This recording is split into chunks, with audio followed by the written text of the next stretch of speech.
pourquoi tu bloques alors que c'est une tâche que tu as personnellement choisi de faire. Tu es probablement TDAH ou ADHD comme moi.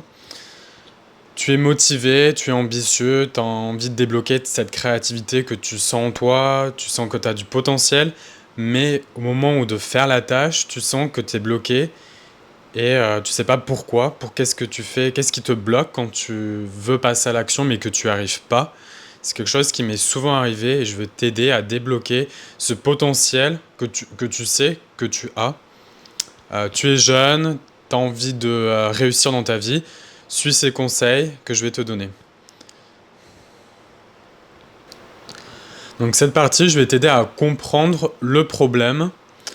Je mettrai en lien des études, des recherches qui ont été faites à ce sujet. Donc le premier, c'est de penser qu'on peut tout faire en une seule fois.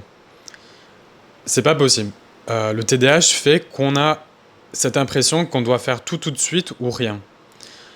C'est faux et le fait que tu as probablement cette impression de blocage vient de ça, de notre cerveau qui est calibré pour tout faire en même temps ou rien. Parce qu'on a cette limitation par rapport à l'organisation, la gestion du temps qui fait qu'on ne voit pas toutes les petites tâches, les micro-tâches qu'on doit faire pour faire cette tâche qui est pas petite en fait. Voilà. Parce que si tu es bloqué par rapport à une tâche, sûrement elle est grosse et imposante. Souvent aussi, qui revient, c'est le perfectionnisme et la peur du rejet. Le perfectionnisme vient euh, du fait de notre déficit de dopamine, en dopamine, que si c'est pour faire une tâche qui n'est pas parfaite, alors du coup, on recevra peu de récompenses en retour. Donc du coup, il faudra refaire. Mais il faut se dire juste que c'est normal de se tromper, c'est normal que quelque chose ne soit pas parfait. Le seul problème, c'est ne pas faire. Bien, on a le droit de se tromper. Ce qui est pas possible, c'est de ne pas faire. Et aussi, si t'as fait mais que c'est pas parfait, ne pas penser à améliorer.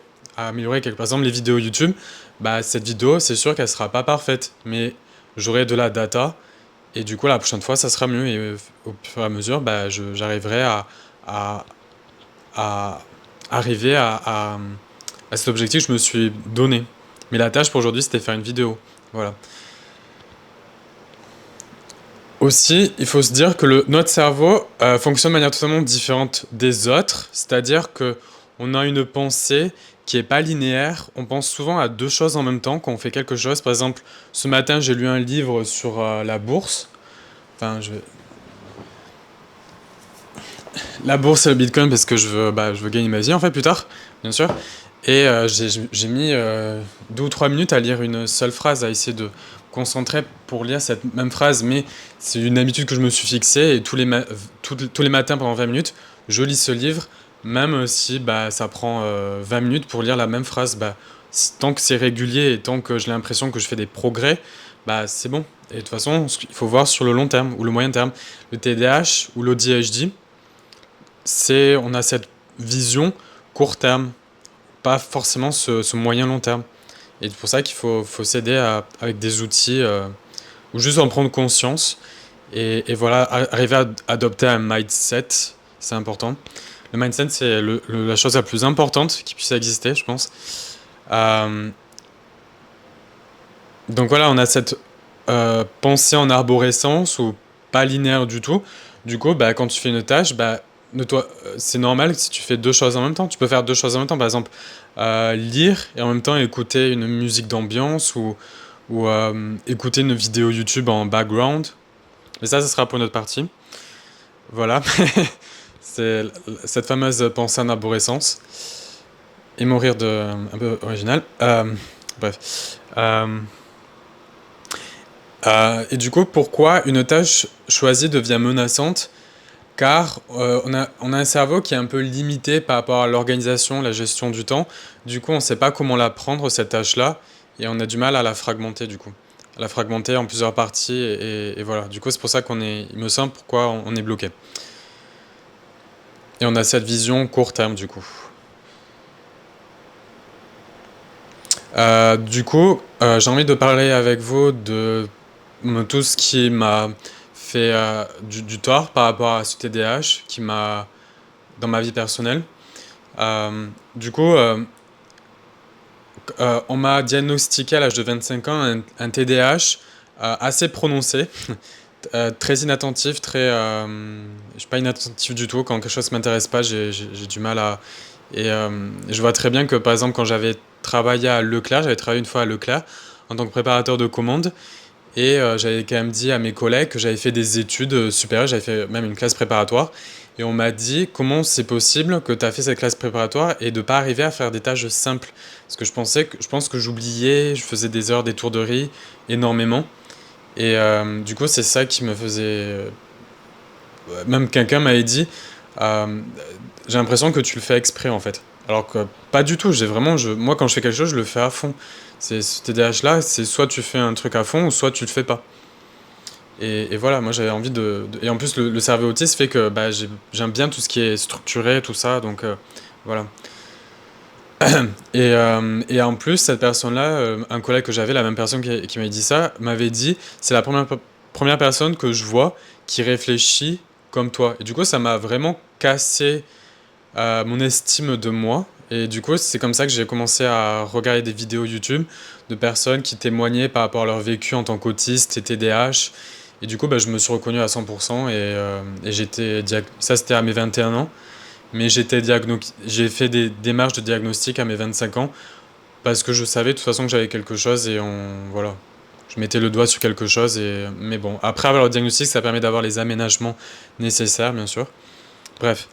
Euh, du coup, il faut réapprendre à apprendre par rapport à notre cerveau, comment notre cerveau fonctionne pour faire les choses. Parce qu'il y a beaucoup de conseils qui circulent sur Internet de gens qui font certaines choses, sauf que ça marche pour les cerveaux neurotypiques. Ils n'ont pas notre cerveau, notre façon de penser et de marcher avec nos points positifs et enfin, nos faiblesses et nos forces. Voilà. Du coup, j'aimerais bien faire une part. Donc, du coup, cette dernière partie, c'est du coup ces fameuses méthodes que j'ai trouvées pour aider à réaliser des tâches que toi-même tu as choisi de faire, mais que voilà, t'es bloqué. Déjà, il faut accepter que notre cerveau fonctionne de manière non linéaire. Donc c'est pour ça que, par exemple, quand tu vas lire, tu vas penser à d'autres choses en même temps. Mais ça, c'est pas grave, faut pas en avoir peur. Peut-être que tu vas mettre plus de temps à lire quelque chose, mais au fur et à mesure, de toute façon, après, on progresse. Euh, et souvent, c'est un peu comme ça qu'on fonctionne, nous, les TDAH. On fonctionne de manière le plus optimale quand on fait deux choses en même temps. Quand, euh, par exemple à Leclerc, j'avais travaillé j'aimais. Enfin, après, il y avait un cadre qui était déjà imposé, donc je pense pas que ce soit la bonne, le bon exemple. Mais tu veux travailler sur quelque chose, mais tu as du mal à commencer. Du coup, bah, tu mets une vidéo en background et du coup, ça te stimule ton cerveau parce que tu as quelque chose de familier qui te stimule, mais qui te déconcentre pas non plus totalement. Et donc, du coup, c'est comme ça que tu arrives à bien travailler. Et ça, c'est ok tant que tu arrives à faire les choses parce que si tu t'obliges, non, c'est comme ça que je dois faire, si j'arrive pas à faire ça, ça veut dire que je suis plus nul. Bah non, ça va à l'encontre de toi. Donc, déjà, accepter cette différence de pensée qui peut être des fois difficile, mais on fonctionne comme ça, du coup, on peut que accepter. Et des fois, c'est comme ça la créativité vient aussi. La créativité vient de cette façon de penser non linéaire. Donc voilà, il ne faut pas en avoir honte. En tout cas, moi, j'apprends à accepter. Et c'est souvent la société et l'environnement où on vit qui fait que bah, on se sent cassé, alors qu'au final, bah, on n'est peut-être pas plus cassé qu'un autre. Ça, après, c'est une autre question, mais qui va prendre plus de temps à répondre, je pense. Et du coup, oui, et du coup, savoir découper les tâches en plusieurs parties. Donc, pas forcément utiliser une application. Il y a plein d'applications qui permettent de faire ça, mais juste prendre conscience qu'on a cette difficulté à ne pas à faire tout ou rien. La chose, c'est tout ou rien. Donc, du coup, essayer enfin, de savoir qu'on a besoin de faire les choses petit à petit pour faire la tâche. Ça aide quand même pas mal. T'as pas besoin, je pense pas qu'on ait besoin d'une application pour nous aider Juste le fait de savoir ça, je pense que ça nous aide. Le timer aussi, c'est ton meilleur ami parce qu'on a des soucis pour gérer notre temps. Le fait de mettre un timer, je trouve que c'est cool, avec une musique en background. Ça nous dit, ah tiens, je vais me lancer pendant 2 minutes. Je, euh, Vas-y, je mets cette musique et je mets juste cette musique et je vais juste prendre ce livre-là, je vais le mettre là. Déjà, le fait de faire ça, ça va débloquer le fait de prendre le livre et ensuite de le lire. En l'occurrence, ouais, super. Euh, Par exemple, par exemple, par rapport à cette vidéo YouTube, bah, j'écoutais je commençais, enfin, j'avais mis une vidéo en background et après, je sais pas, en fait, j'ai plus forcément réfléchi à faire. J'ai fait, j'ai pris mon portable, je me suis allongé sur le canapé, sur le ventre et tout venait. Et ça, c'était après avoir marché, tout ça. Et bon, ça vient avec l'hygiène de vie, tout ça. Bref, je me perds. Euh, du coup aussi, donc c'est du bon sens aussi, c'est créer un bon environnement de travail.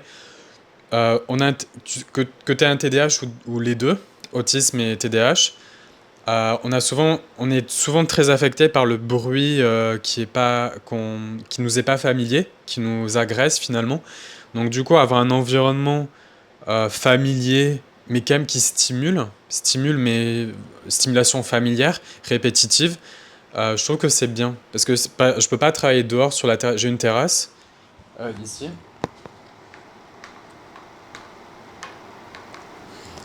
Et je peux pas travailler dehors. Le bruit de la rue, le bruit des oiseaux, ça va. Je trouve que c'est familier en tout cas. C'est réconfortant. Mais le bruit des voitures, le bruit des enfants, c'est impossible. Et après, je remets énormément de temps à m'y remettre. Je suis beaucoup affecté par ça. Euh, et oui, mettre des choses familiers où tu te sens à l'aise, parce qu'on est souvent. Je pense que les TDAH sont peut-être plus anxieux que les autres. Après, ça dépend. Ça dépend, mais je pense que, par exemple, mettre une bougie ou des lumières un peu tamisées, euh, voilà, des sons, comme j'ai dit, familiers, je trouve que ça aide beaucoup. Et aussi, pas oublier de se récompenser après une tâche, c'est-à-dire, des fois, on se tue à la tâche parce qu'on veut que tout soit parfait. Et je pense qu'il faut pas oublier aussi de se récompenser. Mais bon, voilà. Et oui, la clé aussi, c'est le mindset qu'on se pose. La magie ne vient pas du willpower. Euh, je ne sais même plus comment on dit en français. Mais comment tu vois la tâche à réaliser. Par exemple, je ne sais pas si en tant que TDAH, on a beaucoup de soucis par rapport aux routines parce on voit ça comme une tâche à faire. Une tâche, c'est négatif, ça stresse. On voit ça comme quelque chose à ressentir, quelque chose ah tiens, c'est comme ça que je commence ma journée. C'est dans ce mood-là, c'est en faisant ça. C'est ce genre de choses. Et c'est toi qui l'as choisi. En général, les routines, on les choisit. Enfin, j'espère. Euh, voilà. Faut arrêter de lutter contre ton cerveau, apprendre à travailler avec lui, avec ses faiblesses et ses forces. Pas oublier les forces aussi. En conclusion, euh, on n'est pas cassé, on a juste un cerveau qui fonctionne différemment. Et, euh, et voilà, il faut arrêter de penser que parce que tu n'utilises pas ces approches, parce que tu fais pas comme celui-là, parce que tu travailles pas qu'autant que celui-ci, alors qu'on peut très bien travailler autant. C'est juste qu'on va travailler un peu en zigzag. Il y aura des mondes d'hyperfocus, il y aura des journées où on pourra pas. Voilà. Après, ça vient aussi du sommeil, mais bon, ça c'est autre chose. C'est le contexte. Euh, voilà, faut arrêter de penser que parce que tu fonctionnes pas comme ça, que tu es cassé. Non, tu fonctionnes différemment. Et voilà, tout le monde peut réussir. Faut juste donner les moyens et arrêter de. Aussi quelque chose d'important, c'est dans notre société, on est beaucoup affecté par rapport aux addictions.